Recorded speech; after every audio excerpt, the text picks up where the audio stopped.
Have you ever felt like doing 301 damage with a single cantrip? And furthermore, do you have need to hit something that exists 1,200 feet away from you with 301 damage? If so, I think you've come to the right place today. My name is Bjorn, and this got out of hand.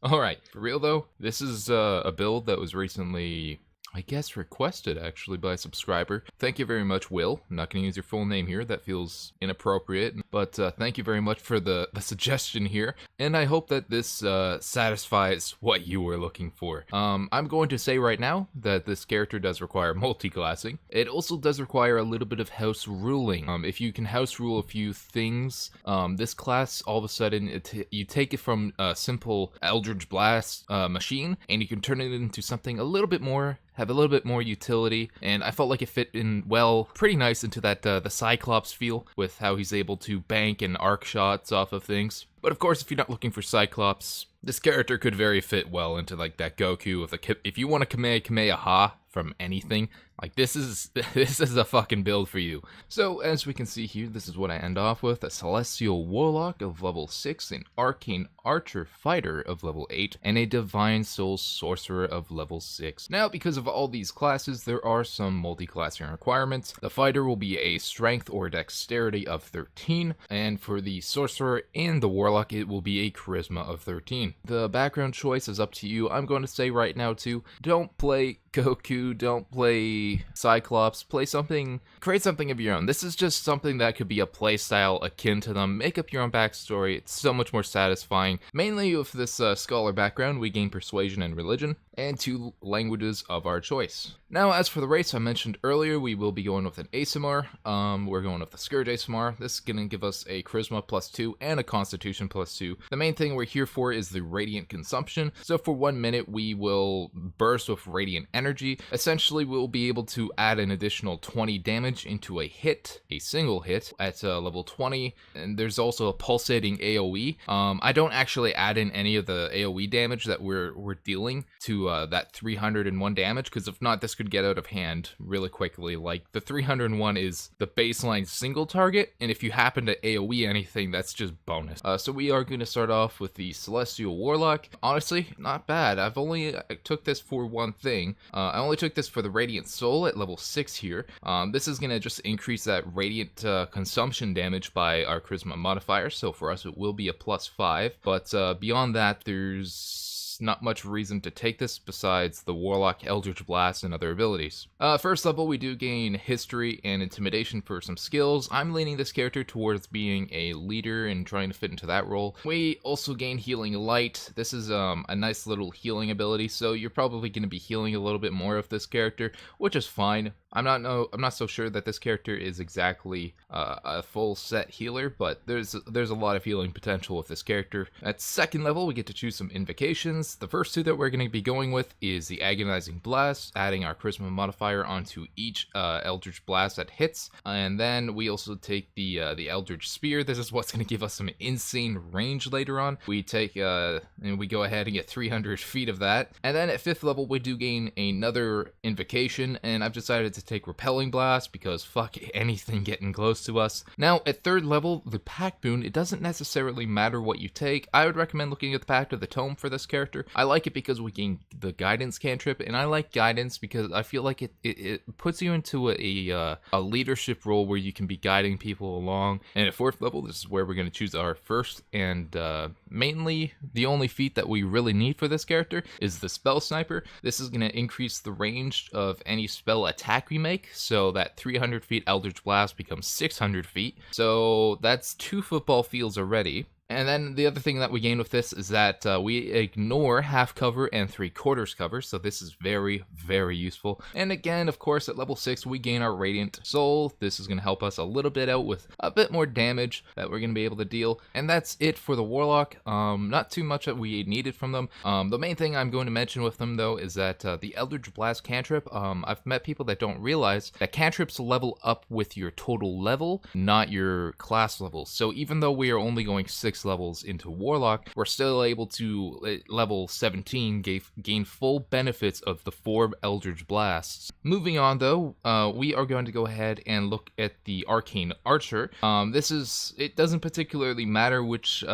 class you multi-class into next. Fighter will require a bit of house ruling, and we'll get into that. The main thing I want to say though here too is that there's a certain class identity that you could bring up to your DM. The main thing that I mean by that is that how do we gain these abilities? Like, for example, we've gained all these Warlock abilities, yeah? Now what if we say that all these other classes here are simply from that pack that we have made with, in our case, some Solar, and we've gained all these Arcane Archer features, and then we've gained all this Divine Soul Sorcerer features from this Solar, and that's how we are able to roleplay it and work it into the gaming table, because personally I really like to have continuity and things that make sense, and personally having that you're not a fighter, that you're not a sorcerer, and that this all just comes from the Warlock, that can make sense to me. This is a new sort of pack that you're making, a new unique character that's a little bit house ruly. But I mean, we've done that in the past. I mean, it seems to me a very reasonable solution to a lot of minor things that we're about to encounter with a fighter. With the proficiencies, we do gain medium armor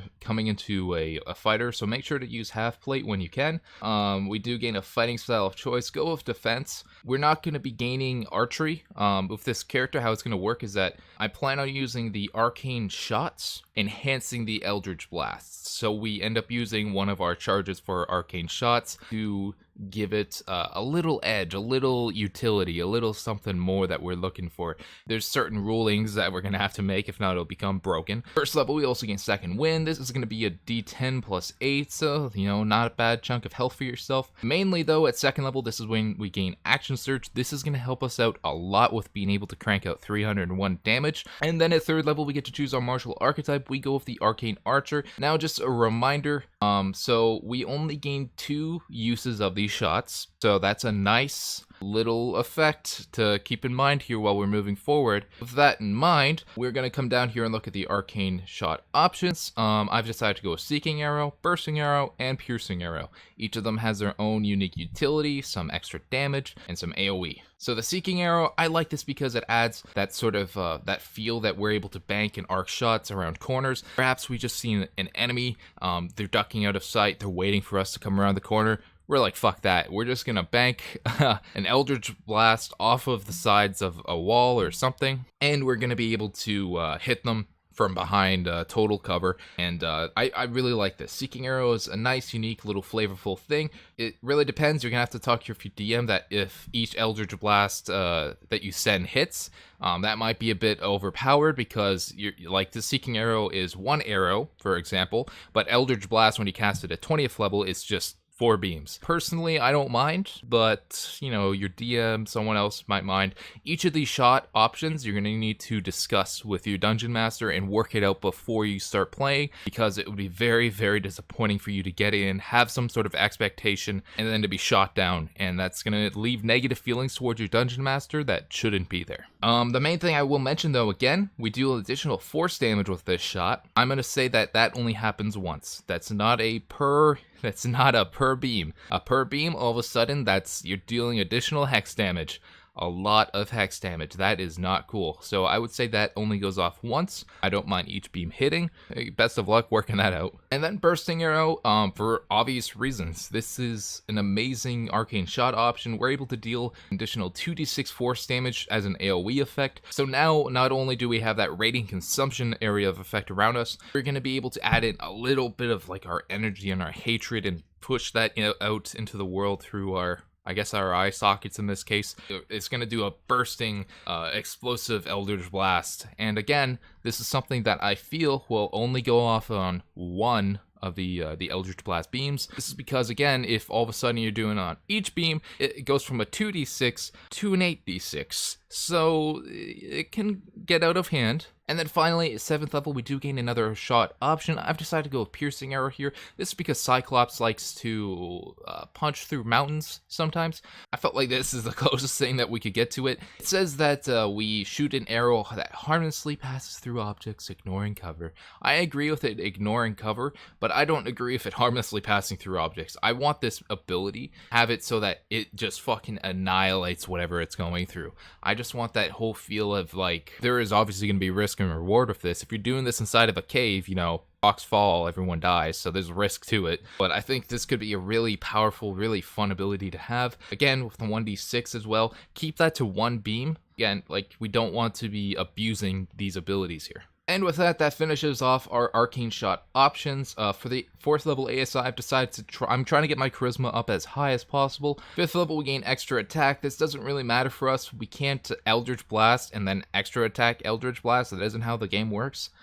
This is essentially useless for us unless we need to get in there with melee, and then all of a sudden we can attack. 7th level, we gain Magic Arrow. This is trash. This doesn't matter to us. We're already doing, instead of arrows, we're using our Eldridge Blast in place of all these things. But what does matter is that we gain the Curving Shot feature.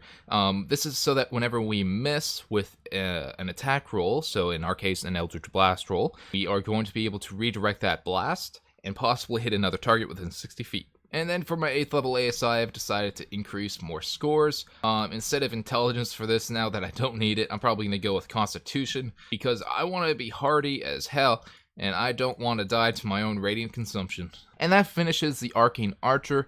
That was the only house ruling that we would have to make, so make sure you do, again, go over with your DM, talk about what you want, talk about the idea that you have with it, and that you're looking more so for the utility purposes of this, as opposed to just straight up raw damage and abusing numbers.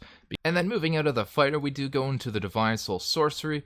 This is where we do gain a few things. We gain favor with the gods, so if we fail a saving throw or miss with an attack roll, we can roll a 2d4, add it to the total, possibly changing the outcome. Once we use it, we have to short rest or long rest. But the main reason why we came into the Sorcerer was for the meta magic. Now for this, we choose the Quicken spell and the Distance spell. Okay, so essentially with our meta magic options here, we choose the Quickened. That will allow us to quicken a spell, Eldritch Blast action, bonus action, Eldritch Blast. So, pretty impressive. And then as for Distance spell, I just took this because I realized I already had 600 feet to hit something, and I figured I want to hit something from 4 football fields away instead of 2. And yes, it quadruples, it doesn't triple. And then at 4th level, we do gain our Warcaster feat. You could go with this sooner. I figured, you know what, if it seems like we're a big spellcaster with this character. There's probably going to be shit that we can concentrate on and benefit our group, like maybe Bless and other such things. And then at 6th level Sorcery, we do gain Empowered Healing. So if this, we can use a Sorcery point whenever somebody else heals. And then we can reroll the dies depending on how many Sorcery points we put into it. So this character very much can heal and help support and fill out that role a little bit.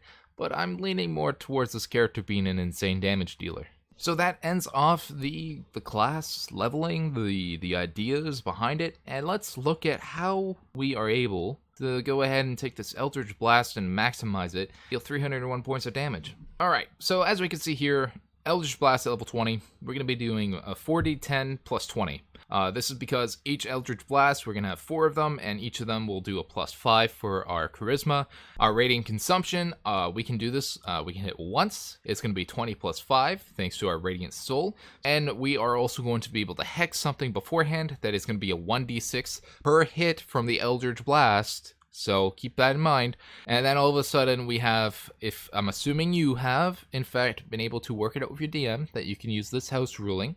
But the Arcane Archer Bursting Arrow, you're going to gain 2d6 2 times, because we do only have 2 uses of it. We're assuming here that we're also going to be able to use it on each time we decide to cast Eldritch Blast. So as I mentioned earlier with our Meta Magic option, what we're going to be doing is we're going to be able to Quicken spell, action, Eldritch Blast, bonus action, Eldritch Blast. That's going to be all of a sudden 8d10 plus 40. That's not bad, right? And then because we're a fighter, we can action surge afterwards and then do another Eldridge Blast. We can't do another quicken spell because it would be a pointless. You can quicken spell, be pointless because you don't have a bonus action to do anything with. What we will have is 3 Eldridge Blast. We know that for a fact now. We can Eldridge Blast, quicken spell, Eldridge Blast, action surge, Eldridge Blast. So that all of a sudden becomes 12d10 plus 60. So not bad, right? Now, how about we improve this a little bit? We put a little bit of prep time into the damage output that we want to do, and then we can throw in a bursting arrow in there twice. So on the round beforehand, what we want to do is we want to activate with an action